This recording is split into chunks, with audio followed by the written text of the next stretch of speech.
चलिए अगला वीडियो में आप लोगों का स्वागत है। एक बात पर ध्यान से देखना है कि नेक्स्ट हम लोग यहां से भी बार बार एग्जाम में क्वेश्चन आता है, हमेशा आता रहता है, आवेश का घनत्व। आवेश के घनत्व जो है, ये आवेश के घनत्व तीन प्रकार का होता है, रेखीय घनत्व, पृष्ठीय घनत्व और आयतनिक घनत्व। तो देखिए, अगर आवेश जो है अगर सीधी रेखा पे बट गया तो इसको बोलेंगे आवेश का रेखीय घनत्व। यही आवेश यदि पृष्ठ पर बट गया तो इसको बोलेंगे आवेश का पृष्ठीय घनत्व। और यही आवेश यदि आयतन के रूप में बट गया, किस रूप में बट गया? आयतन के रूप में बट गया तो इसको बोलेंगे आवेश का आयतनिक घनत्व। क्या बोलेंगे इसको? आवेश का आयतनिक घनत्व।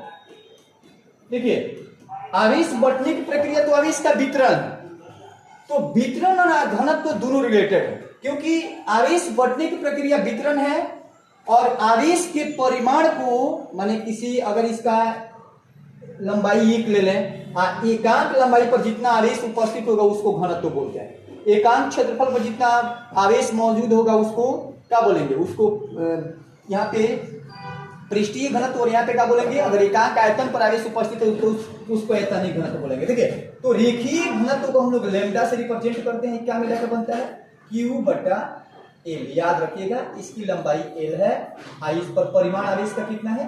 Q है। तो याद रखिए, ये इसका फॉर्मूला है। अगर इस पर बटा हुआ है, यहां से पूछा भी, इसको सिग्मा से रिप्रेजेंट करते हैं और सिग्मा क्या मिलाकर बनता है? तो Q बटा E। ये इसको बोलेंगे रेखीय घनत्व, इसको बोलेंगे पृष्ठीय घनत्व और इसको बोलते हैं आयतनिक घनत्व। क्या बोलते हैं इसको? आयतनिक घनत्व। याद रखिएगा, रेखीय घनत्व, पृष्ठीय घनत्व और साथ में क्या हो जाएगा? आयतनिक घनत्व। ठीक है।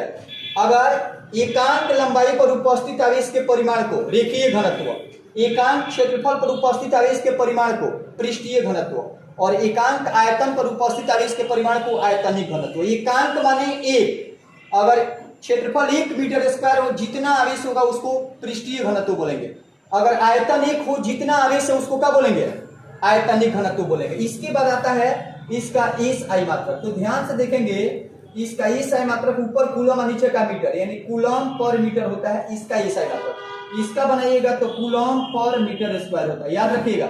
और इसका बनाइएगा तो कूलम पर मीटर क्यूब होता है, याद रखिएगा। यहां से क्वेश्चन, ये एग्जाम में दो चीजें पूछ दी गई है कि आयतनिक घनत्व क्या है, इसका एसआई मात्रक। एक बार एक फॉर्मूला पूछा गया है कि पृष्ठीय घनत्व का सूत्र क्या होता है, इस पर आप लोगों को नजर रखना है। ठीक है। अब एक चीज यहां से और भी पूछा जाता है, जैसे में एक चीज आपको और भी थोड़ा पूछा जाता है। क्या पूछा जाएगा? आप ध्यान से देखिएगा कि यहां से पूछा जाएगा कि बताइए कि इसका बीमा क्या होता है। यदि इसका बीमा पूछा जाएगा तो आवेश का होता है AT या L ऊपर जाएगा तो माइनस में, तो AT L के पावर -1। ये किसका हो गया? लैम्डा का हो गया। यहाँ अगर घनत्व की बात करें तो इसका हो जाएगा, ध्यान से देखिए, इसका AT तो होगा ही, AT या L के पावर कितना? -3। साथ में देखिएगा तो इसका कितना होता है? AT L के पावर -3। इस पर विशेष ध्यान रखिएगा, यहां से क्वेश्चन बार बार आता है एग्जाम में। इसको पढ़ के जाना है, एक एक लाइन को देख के जाना है, यहां से आपका बढ़िया क्वेश्चन बन सकता है। ठीक है। तो ये सब जहां घनत्व आ गया तो घनत्व अदिश राशि है, इसलिए इन सभी बातों पर ध्यान से देखना है। यहां से परिभाषा भी बता सकते हैं कि एकांक लंबाई पर उपस्थित आवेश के परिमाण को रेखीय घनत्व, एकांक क्षेत्रफल पर उपस्थित आवेश के परिमाण को पृष्ठीय घनत्व और एकांक आयतन पर उपस्थित आवेश के परिमाण को आयतनिक घनत्व कहा जाता है। ठीक है। तो इस वीडियो को जरूर देखिएगा। ठीक, फिर अगले वीडियो का इंतजार कीजिए।